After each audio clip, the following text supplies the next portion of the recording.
Well, President, here we are again. I will say it again. I'll acknowledge Mr Mulholland. He's got more front than Myers. None of his colleagues were willing to stand up on this motion.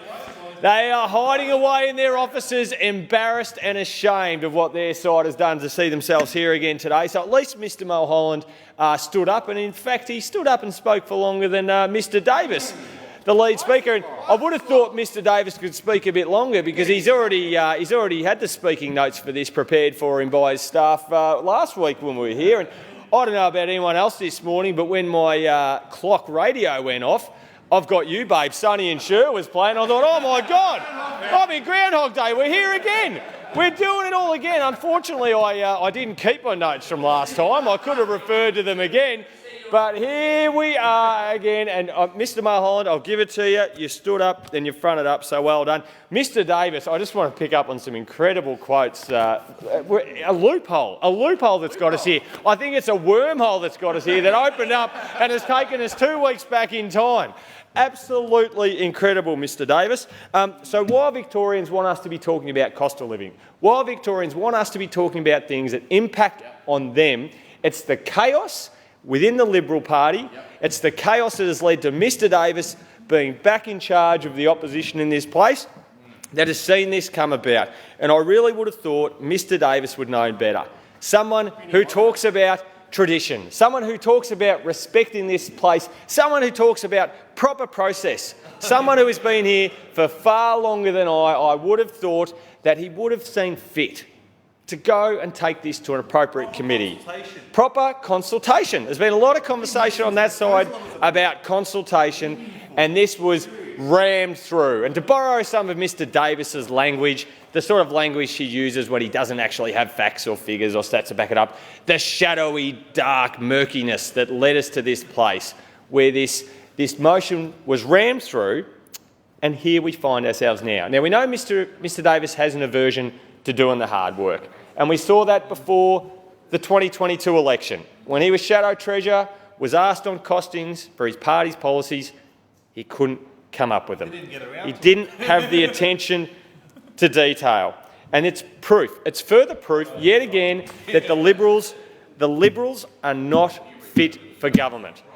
I think one of my colleagues, Mr Galea, may have said it before, if they can't even get this right, a simplest of simplest things, how on earth do they think that they are fit for government? And I think, I can understand that through their revolving doors of leaders and the chaos they've come out of over the Christmas break.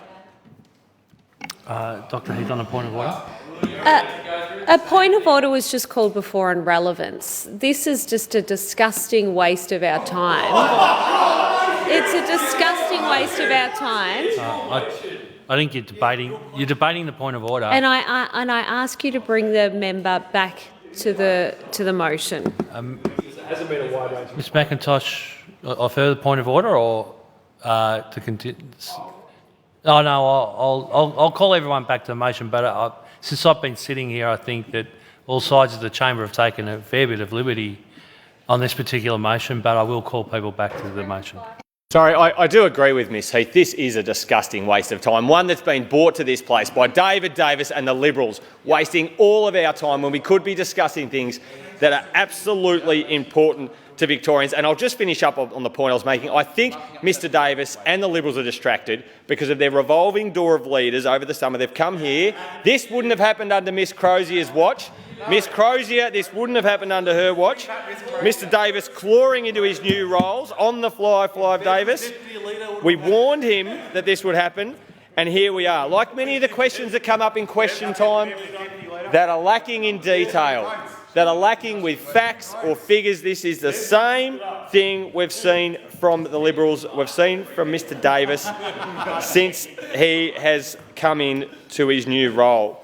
So I imagine the Liberals, I imagine all of us hope that the Liberals can get their act together and get something as simple as a motion such as this together. And we on this side, we want to be using our time in government to be talking about the things that matter to Victorians.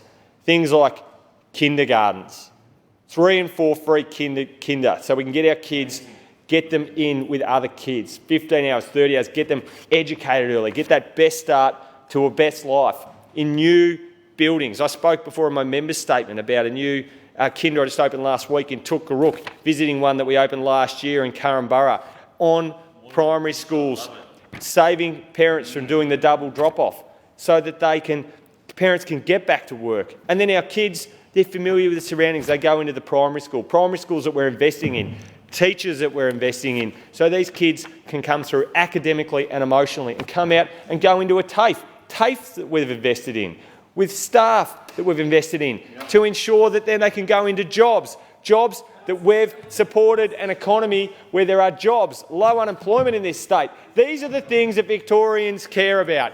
It's not a procedural motion that Mr Davis might put up and have 3 goes at. I'll tell you what Victorians care about.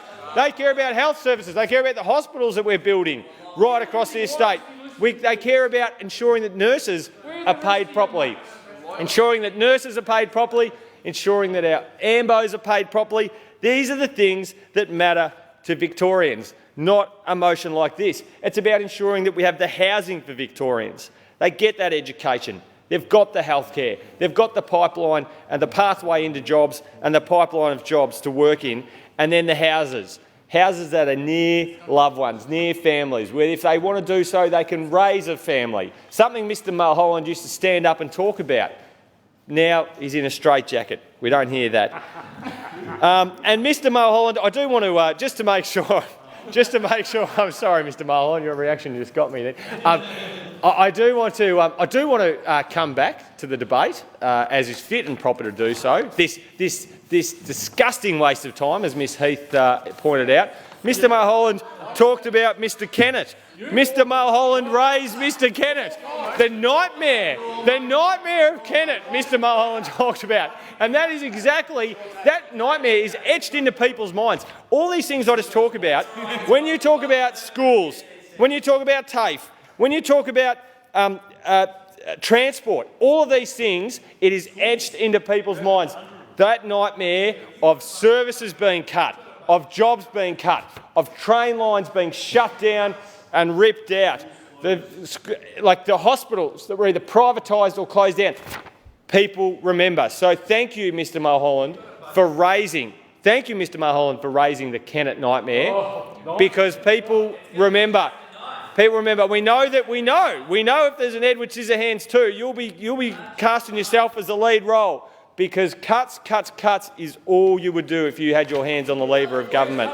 All you would do. And we'll see. There's another motion coming up on electrification that Mr Davis is going to raise. I'd be really interested to see what he's going to say there, because we know he's got no attention to detail, as with the Liberals. They have no values that underpin anything that can give you some substance to inform policies. Mr Davis has come back into the chamber. It's good he's here. The Liberal Party have nothing other than hands-off-the-wheel approach to government.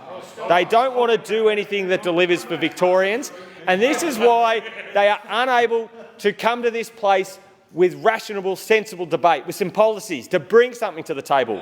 They don't bring anything to the table. They sit there and they say no, no, no, the no-alition. And this is why we end up in a place where for consecutive weeks we're having a debate on this procedural motion that we shouldn't even be talking about. We should be talking about things that really matter to Victorians.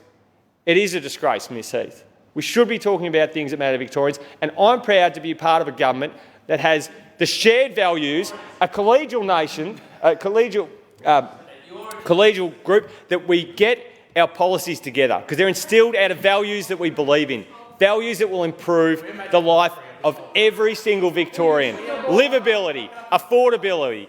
We want that for people, and that's why we come to this place with things that matter to people. So I really, really, really hope next Wacky Wednesday I don't hear my alarm go off.